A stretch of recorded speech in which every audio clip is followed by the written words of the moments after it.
Aquí estamos en Uruapan, señor. Ya andamos por estos rumbos, haciéndonos cargo de la situación, nomás para saber si va a estar de nuestro lado o no. Le mandamos el recado para que se acomode con nosotros o se acomode bien con los otros, porque los golpes van cayendo con fuerza. Aquí estamos en los bancos para que lo sepa. Y no me escondo, para que quede claro. Había un hombre en la cabaña de Tapalpa que sabía con exactitud lo que iba a ocurrir aquella noche. No era Nemesio Oseguera. Era alguien que había invertido 20 años construyendo su lealtad piedra por piedra. Alguien a quien el fundador del cártel Jalisco Nueva Generación nunca le negó nada. Alguien cuyo nombre ningún medio de comunicación se ha atrevido a pronunciar junto a la palabra que lo define con precisión quirúrgica. Traidor. La noche del 22 de febrero no fue un operativo improvisado ni una victoria fortuita del aparato de seguridad del Estado. Fue la ejecución de un plan que llevaba años madurando en silencio. Diseñado con paciencia, sellado con cálculo y entregado desde adentro por el hombre que hoy, mientras México todavía procesa la euforia de la celebración oficial, controla en silencio todo lo que Nemesio Oseguera dejó vacío. Lo que está a punto de leerse no aparece en ningún comunicado oficial. Ha sido enterrado durante meses por los actores a quienes más les conviene que permanezca oculto. Y la pregunta que este análisis plantea es la siguiente. ¿Y si el operativo de Tapalpa no fue el fin del cártel Jalisco Nueva Generación, sino el primer movimiento calculado del hombre que siempre quiso dirigirlo? Durante más de una década, un solo nombre concentró el miedo del narcotráfico mexicano como ningún otro lo había logrado desde los años de mayor poder del Chapo. Nemesio Oseguera Cervantes, el Mencho, el hombre que edificó el cártel más militarizado de la historia criminal de México, el que colocó coches bomba frente a cuarteles militares, el que derribó un helicóptero del ejército con un misil, el que transformó Jalisco en un territorio donde el Estado mexicano entraba con cautela y salía contando sus bajas. Y el 22 de febrero de 2025, ese hombre cayó. El gobierno lo celebró como la captura más significativa en décadas. Los titulares hablaron de victoria, de justicia, del cierre de una era.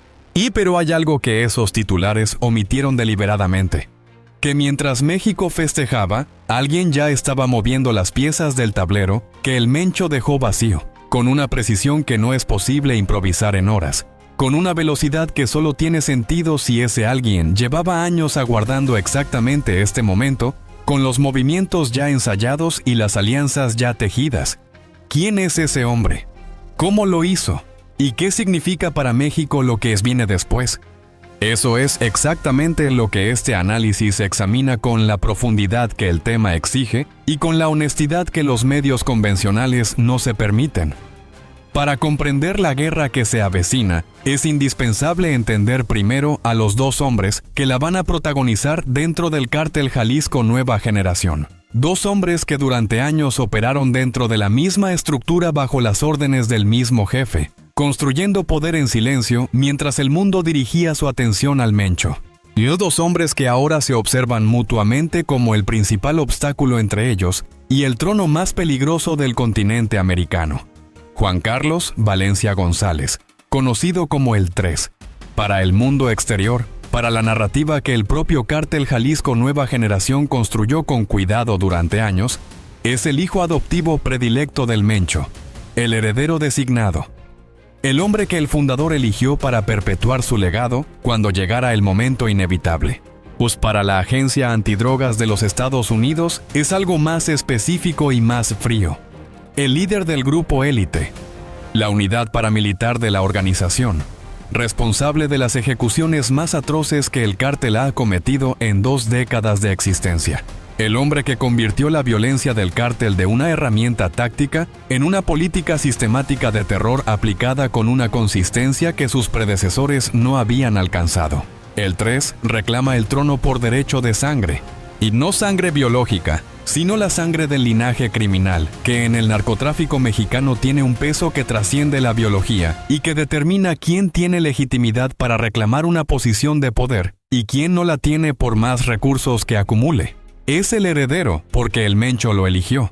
porque pasó años construyendo una relación de lealtad personal con el fundador que nadie en la organización puede disputar simbólicamente, porque la vieja guardia, los hombres que edificaron el Cártel Jalisco Nueva Generación desde sus orígenes, lo perciben como la continuidad natural de lo que fue. Pero el linaje en el narcotráfico es con frecuencia una sentencia de muerte. La historia del crimen organizado mexicano está repleta de herederos designados que no sobrevivieron a la transición de poder. Porque la legitimidad simbólica no es suficiente cuando los hombres con las armas y los hombres con el dinero tienen sus propios cálculos sobre quién les resulta más conveniente en el trono. Y el 3, con todo su peso simbólico, carga un problema que los analistas que lo estudian señalan con notable consistencia. Nunca ha liderado en solitario.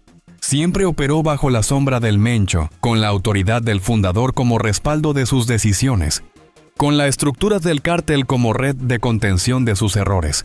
Lo que funciona perfectamente cuando el jefe está vivo, se convierte en una debilidad crítica cuando el jefe cae. Porque los mandos regionales del Cártel Jalisco Nueva Generación, los hombres que controlan territorios concretos y ejércitos concretos, no le deben lealtad al 3, le debían lealtad al Mencho. Y esa lealtad, ahora que el Mencho no está, es exactamente lo que cada facción del cártel va a renegociar en sus propios términos, con sus propios cálculos, sin que ninguna narrativa de linaje pueda imponerse por encima de la aritmética del poder real. ¿Puede el 3 ganar esa renegociación? ¿Tiene lo que se necesita para convencer a 20,000 hombres de que la lealtad al heredero vale más que la independencia que la muerte del fundador les abre como posibilidad? Esa pregunta no tiene respuesta todavía.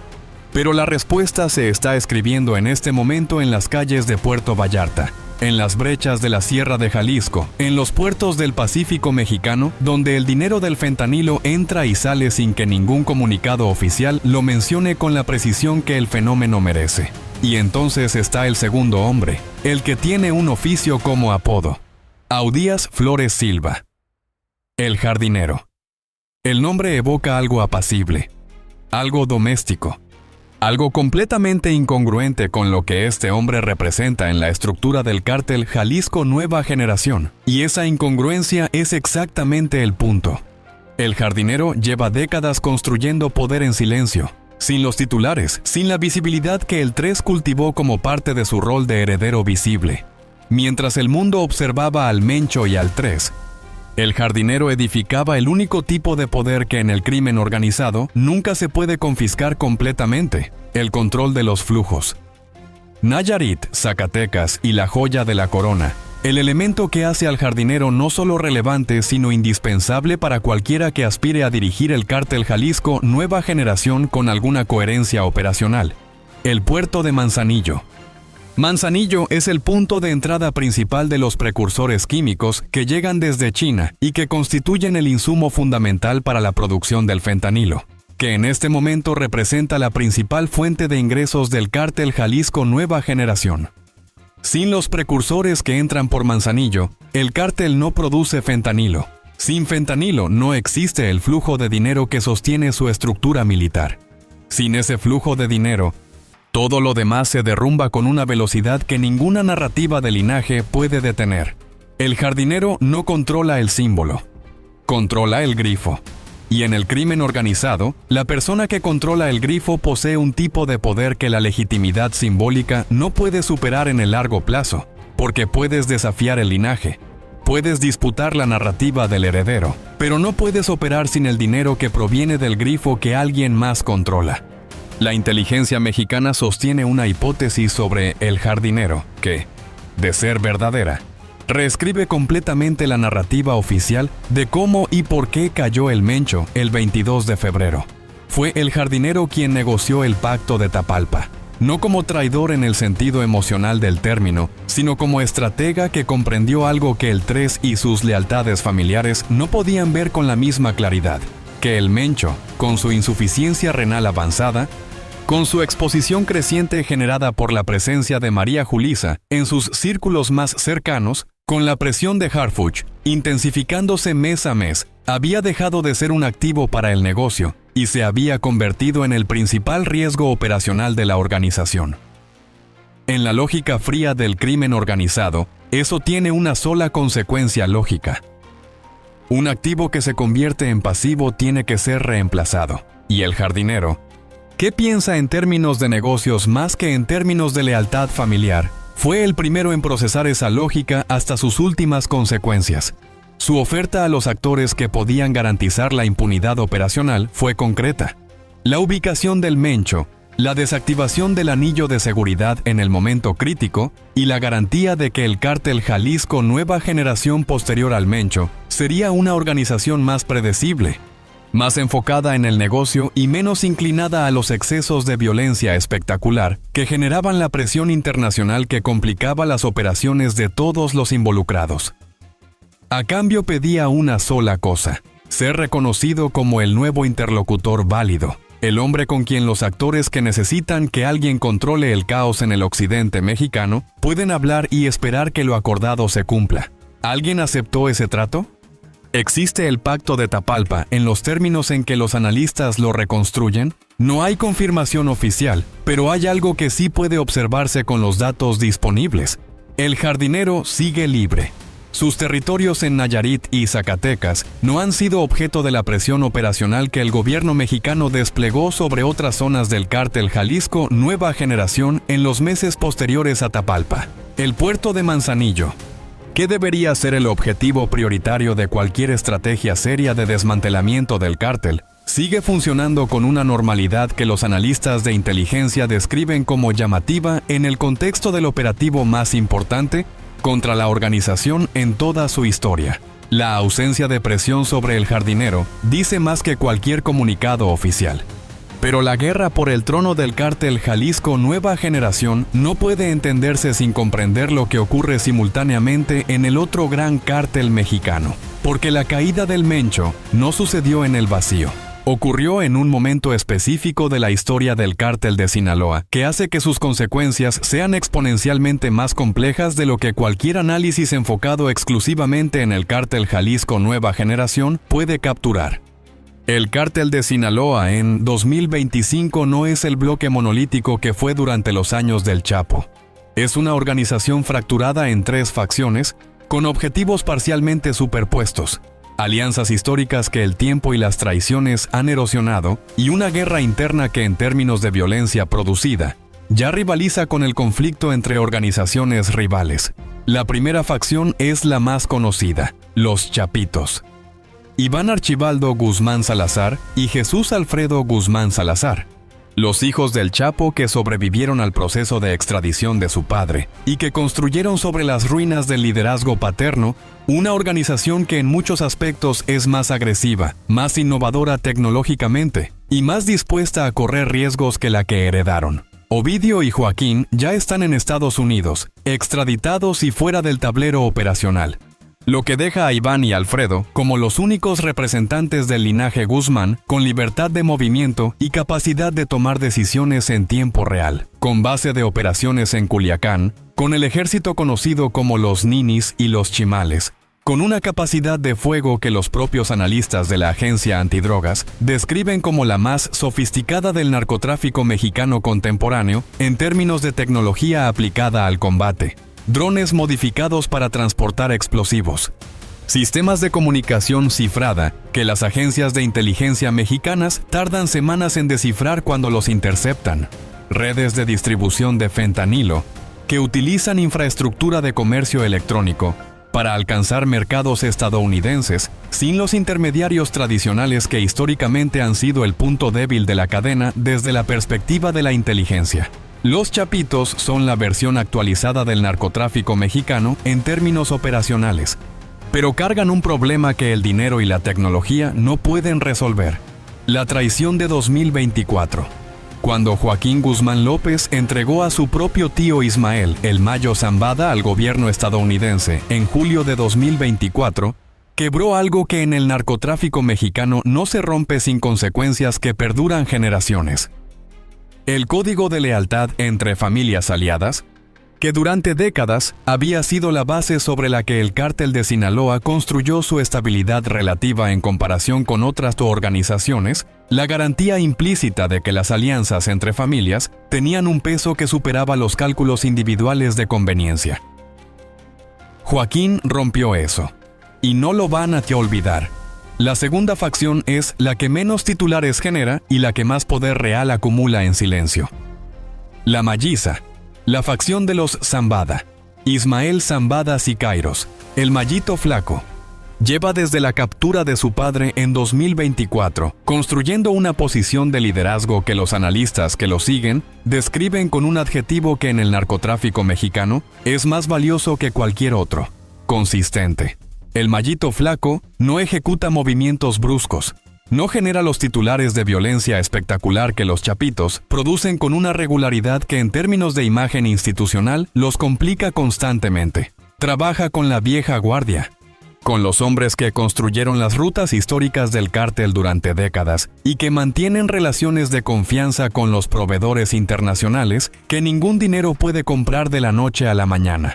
Conserva el perfil bajo que su padre siempre identificó como la característica que lo había mantenido libre durante décadas, mientras sus socios y competidores caían uno a uno.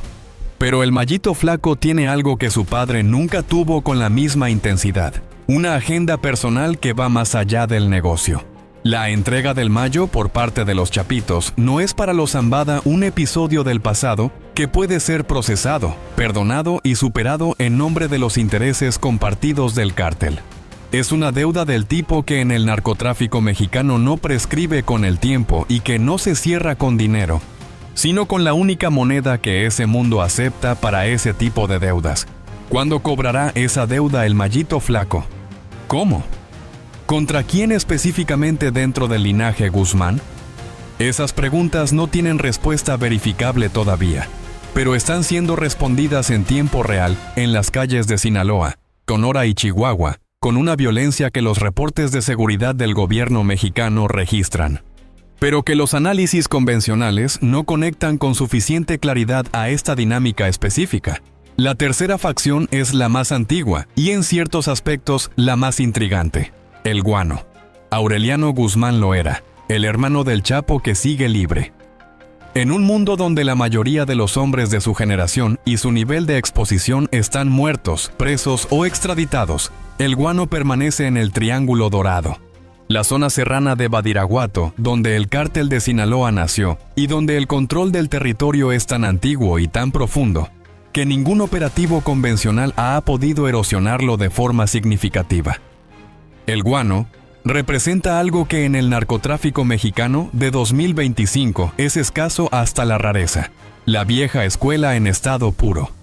Un hombre que operó durante décadas bajo los principios que definieron al cártel de Sinaloa en su época de mayor poder y que no ha adaptado sus métodos a los tiempos de la misma manera en que sus sobrinos lo han hecho, que no utiliza redes sociales para propaganda, que no experimenta con drones modificados, que confía en las relaciones personales construidas durante décadas más que en cualquier tecnología, y que no se alinea totalmente con nadie, ni con sus sobrinos los chapitos, cuya impulsividad e inclinación al riesgo lo incomoda, ni con los Zambada, cuya guerra de venganza contra los Guzmán lo coloca en una posición delicada, dado que él lleva el mismo apellido que los Zambada consideran traidores. El Guano es el comodín, la pieza que ambas facciones quieren de su lado y que ninguna tiene asegurada. Y en un conflicto donde los equilibrios de poder son suficientemente inestables como para que un actor de peso medio incline la balanza de forma decisiva, el comodín tiene más valor del que su visibilidad pública sugeriría. ¿Cómo conecta todo esto con la guerra en el cártel Jalisco Nueva Generación?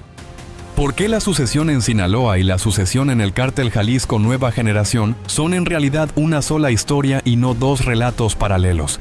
Porque los territorios que el cártel Jalisco Nueva Generación controla en Jalisco, Colima y las zonas del Pacífico Centro no son territorios que nadie va a dejar vacíos mientras las facciones internas se destruyen entre sí.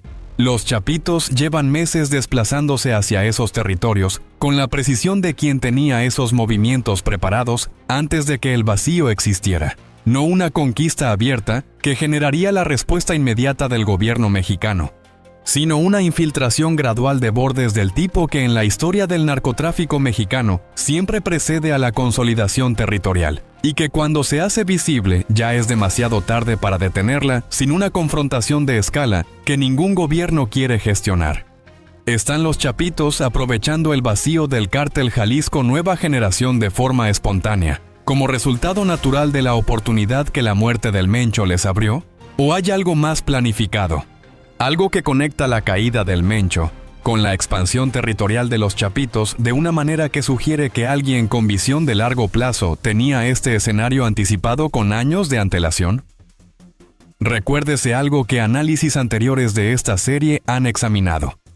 El Chapo, desde su celda en la prisión de máxima seguridad de Florence, ofició como intermediario en el trato que llevó al Mencho a Tapalpa. Y el beneficio que el Chapo solicitó a cambio no fue solo el cobro personal de la deuda de Puerto Vallarta, fue protección para sus hijos, condiciones de operación más seguras para los chapitos en los territorios donde el cártel Jalisco Nueva Generación los presionaba. Ahora el cártel Jalisco Nueva Generación está en guerra interna y los chapitos se expanden hacia sus territorios.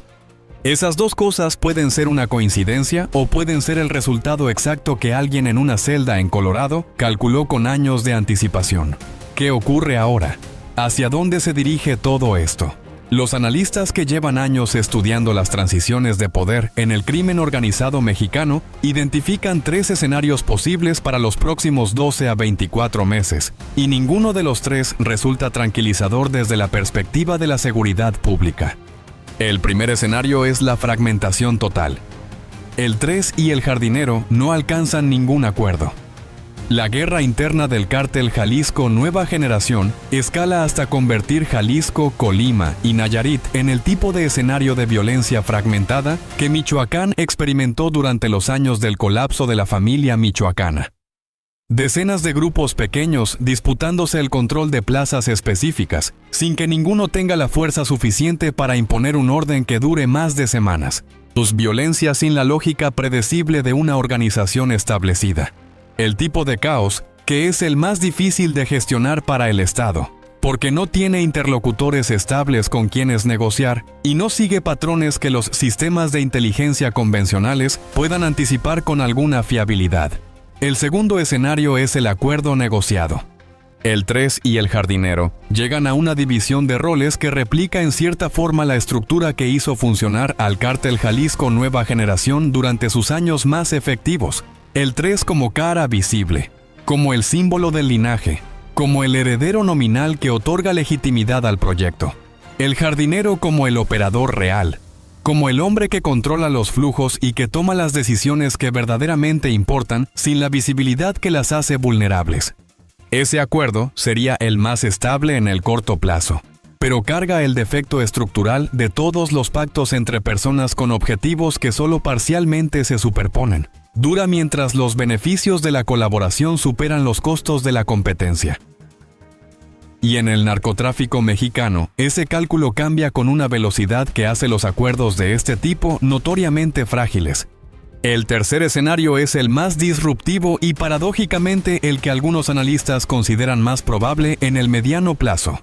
La absorción, no una guerra entre el cártel Jalisco Nueva Generación en fragmentación y el cártel de Sinaloa en expansión, sino una integración gradual, territorio por territorio, facción por facción, donde los grupos del cártel Jalisco Nueva Generación, que no tienen la fuerza para sostenerse de manera independiente en la guerra interna, van tomando la decisión de alinearse con el actor externo que les ofrece mejores condiciones de supervivencia. Si ese actor externo son los chapitos, el resultado es la organización criminal más poderosa que México haya visto desde los años de mayor expansión del cártel de Sinaloa bajo el Chapo.